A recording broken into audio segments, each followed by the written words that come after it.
mulai dengan mengutip nasihat daripada Alkitab dari Kolose pasal yang ketiga ayat yang ke-14.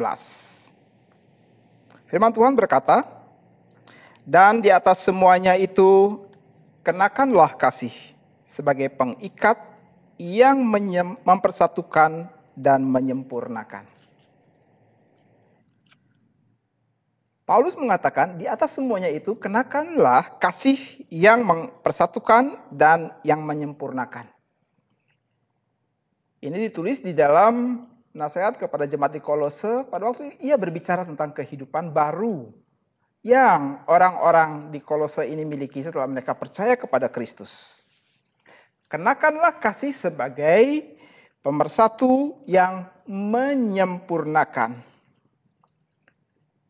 Jadi kasih itu adalah warna daripada hidup Kristen. Kasih itu adalah karakter daripada hidup Kristen. Kata kasih itu adalah begitu sangat indah sekali. Dan menjadi kata yang dipakai untuk memberikan indikasi ungkapan sedalam-dalamnya daripada seseorang. Kata itu terkadang terdengar sangat abstrak, bahkan sulit untuk bisa dipahami.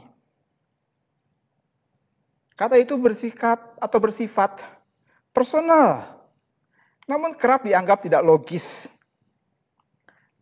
Namun di dalam kekristenan, kata itu bukan sekedar berbicara tentang sebuah perasaan atau sebuah ungkapan daripada emosi.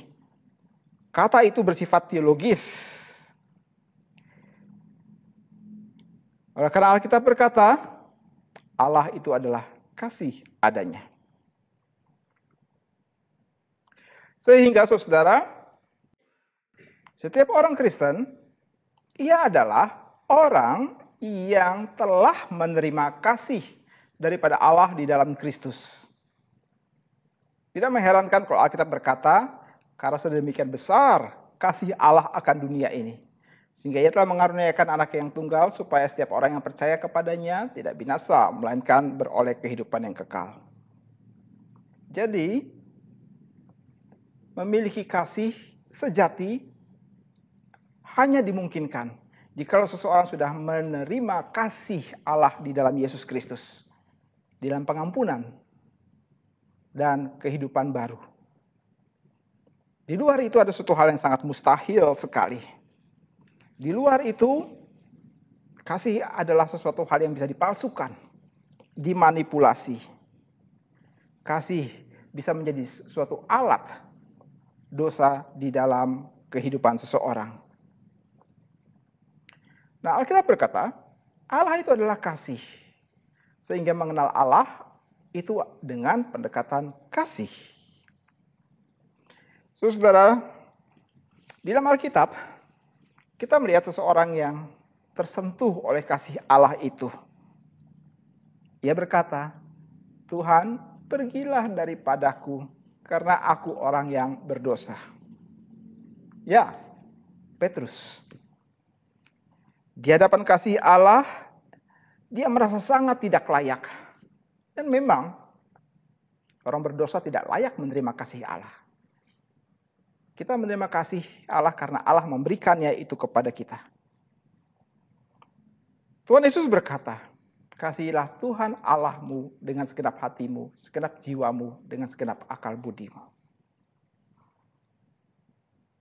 Paulus berkata tentang iman, pengharapan, dan kasih. Dan yang paling besar dari semuanya itu adalah kasih. Dan di bagian yang kita baca tadi, dalam sebuah konteks komunitas, kehidupan Kristen satu sama lain, Paulus berkata, "Kenakanlah kasih sebagai pemersatu dan penyempurna." Sehingga saudara, kasih yang seseorang miliki dari Allah adalah kasih yang kemudian menjadi warna di dalam relasi satu dengan yang lain. Mari kita melihat hal ini. Kalau Alkitab berkata kasihilah Tuhan Allahmu dan kita mengenal Allah melalui pendekatan kasih, maka apakah yang disebut sebagai kasih kepada Allah dalam kehidupan Kristen? Saudara, kita mengasihi Allah di dalam Kristus. Pada waktu kita menjadikan Allah sebagai pusat daripada kehidupan kita. Pusat pemikiran, pusat emosi, dan pusat daripada kehendak kita. Kita menghormati Dia dan memberikan penghormatan yang sebesar-besarnya karena suci namanya.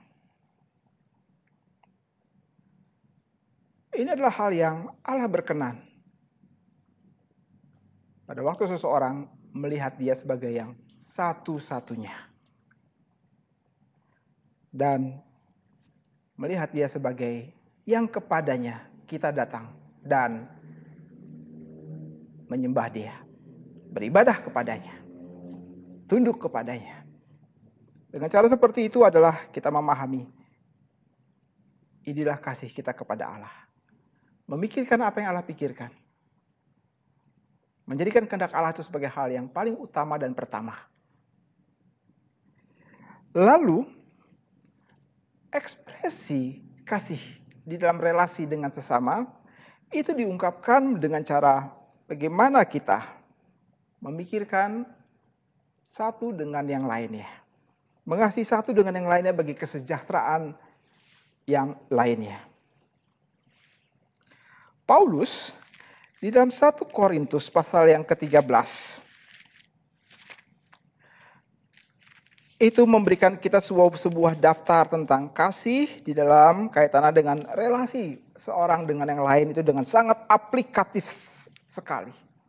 Bahkan mungkin terlihat dan terdengar begitu sederhana sekali.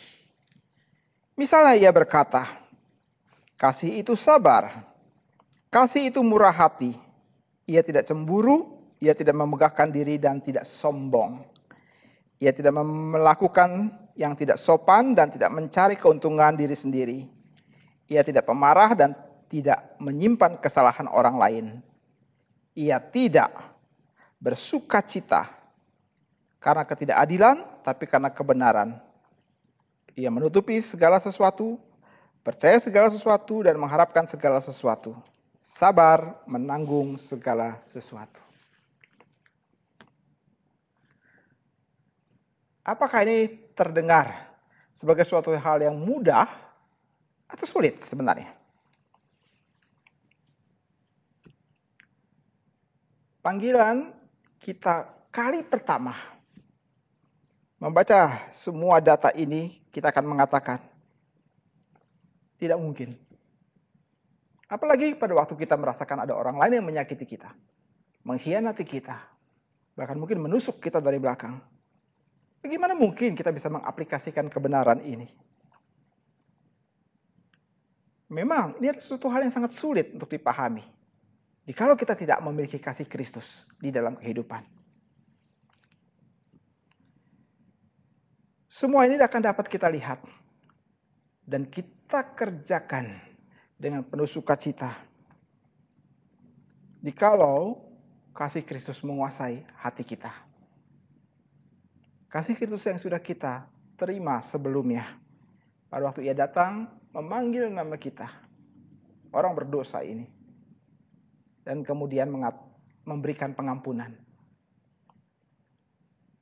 Disitulah kasih Allah memenuhi hati kita dan menjadikan segala sesuatu yang tidak mungkin bagi dunia menjadi mungkin di dalam Kristus. Saudara, kita dipanggil untuk menjadi saluran kasih satu dengan yang lainnya. Kita dipanggil untuk bertumbuh di dalam kasih satu dengan yang lainnya. Kita dipanggil untuk menjadi berkat satu dengan yang lain dalam kasih. Itu sebab jika kita susah untuk mengasihi seseorang, maka baiklah kita berhenti sejenak dan bilang dalam doa kita, Tuhan, tolonglah saya untuk bisa mengasihi. Allah pasti mendengar doa ini. Dan Dia akan memberikan apa yang kita perlukan untuk bisa mengasihi satu dengan yang lain.